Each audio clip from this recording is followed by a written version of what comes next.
So Stoke have appointed Michael O'Neill, former Northern Ireland manager, as successor to Nathan Jones. And I guess at first impression, it's a risky choice based on track record because, you know, it depends how much stock you put in international football, basically. There's no denying that what O'Neill did for Northern Ireland over the past 8 years was remarkable. And he's definitely got ability and talent, and, you know, he's a very interesting manager from that respect. But nonetheless, club football is different, and, you know, the first impression, the first thing that some people might think is, you know, there's a lot of noise around him, a lot of positive publicity, but that track record for some people is going to be difficult to get over. In that respect, it can be seen as a risk for Stoke. But this is where I think we need to understand the difference between a risk and a gamble. A risk can be calculated, a gamble is just, you know, let's just go for it and see what happens. I don't think this is a gamble, I do think it's a risk. I think it's a calculated risk, and I think it's a risk worth taking for Stoke right now. Now, I've been looking into his personality, I've been looking back on past interviews, because I'll be quite honest, I don't know an awful lot about him. So I've gone back and looked at previous interviews he's done with various newspapers and you know, on YouTube and stuff like that. And I'm feeling like I'm getting a good handle on his personality type. I do believe he's an ENTP, which means that he leads with an extroverted intuition driver. Now, what that means is extroverted intuition is a process that's focused on possibilities, and it's a mental process that's driven to experiment. It's not judgmental. It's basically a learning style, and there is a real desire to see things from all different angles, and, you know, to experiment with something. And one thing that's come up repeatedly throughout his time in Northern Ireland is this fact that players really wanted to play for Michael O'Neill. They really wanted to play for Northern Ireland. Very few players ever called off. You know, it's very normal for international friendlies to players to pull out with injuries and to not really want to, you know, go through see it as a hassle. Whereas with Northern Ireland, that was very rarely the case. Players were repeatedly wanting to be involved, they wanted to be turned up, they were all passionate about what Michael O'Neill was doing in the terms of the way he was preparing his team and what he was, you know, all the things he took care of. For example, his scouting of very, very unknown opposition, you know, teams like Azerbaijan and stuff like that, no stone left unturned.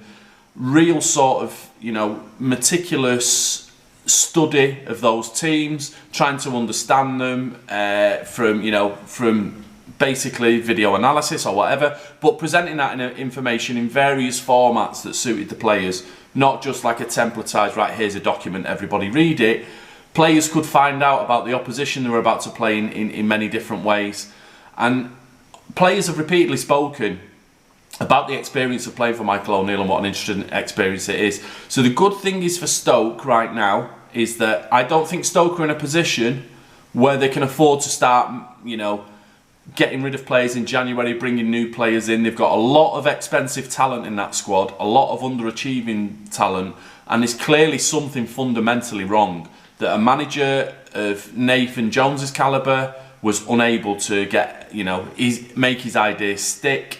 Now, there could be blind spots for Jones. There could be fundamental reasons why what he was trying to implement just wasn't sticking with the players, or wasn't, you know, you'd see it in fits and starts, what he was trying to do, and then the players would just go absent. And there might be something fundamental. Now, what Michael O'Neill would appear to be capable of doing is coming in and quickly taking a read of the situation from, you know, things, making connections between disparate things that you wouldn't think were important in the whole process and the environment that the players are working in and things like that. For example, when he was Northern Ireland manager, he spoke about, you know, there's a lot of criticism around Scotland going to South America in a pre-tournament friendlies against Peru and teams like that. And he spoke about how vital it is that players experience things like that when they're on international duty, that they feel part of something. And also spoke about, you know, when he was at Euro 2016 with Northern Ireland, it was one of the biggest things was to get the players away for 30, 40 days where they're all focused on what you're trying to tell them. There's no other way that you can get that experience into players than spending that quality time together. And he's turned up at Stoke, and one of the first things he said is that, we need to find a system that suits the players.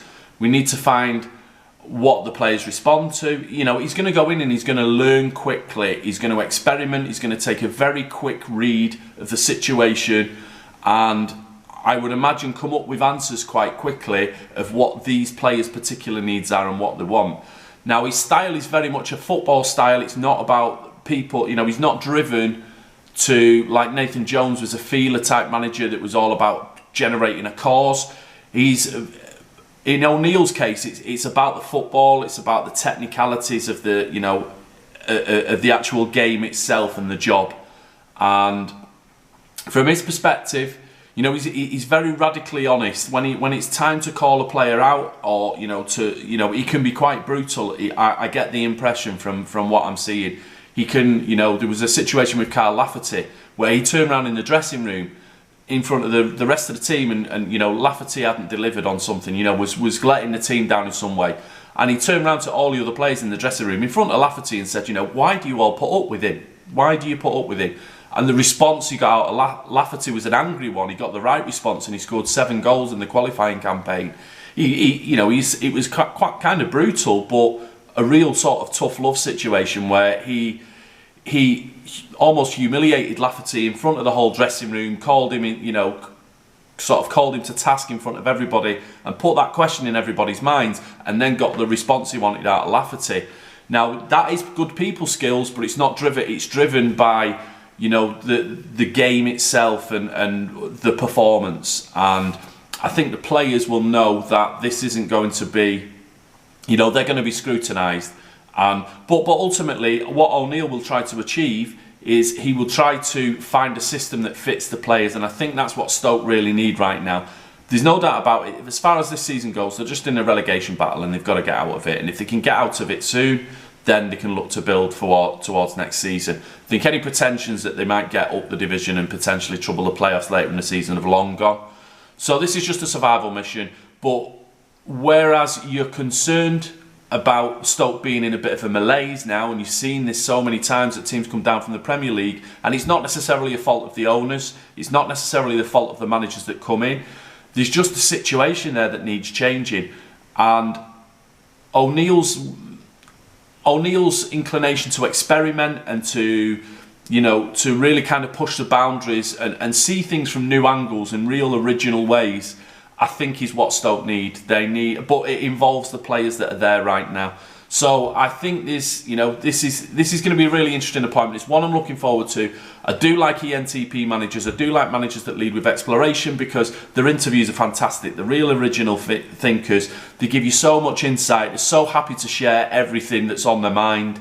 And I do get that impression from O'Neill already, that this, as somebody who just watches manager interviews and wants to get insight of clubs, of what's going on, reading between the lines of what managers say, with O'Neill, I feel like I'm going to get loads of that, and I'm really looking forward to seeing him in charge, and I really hope he does well.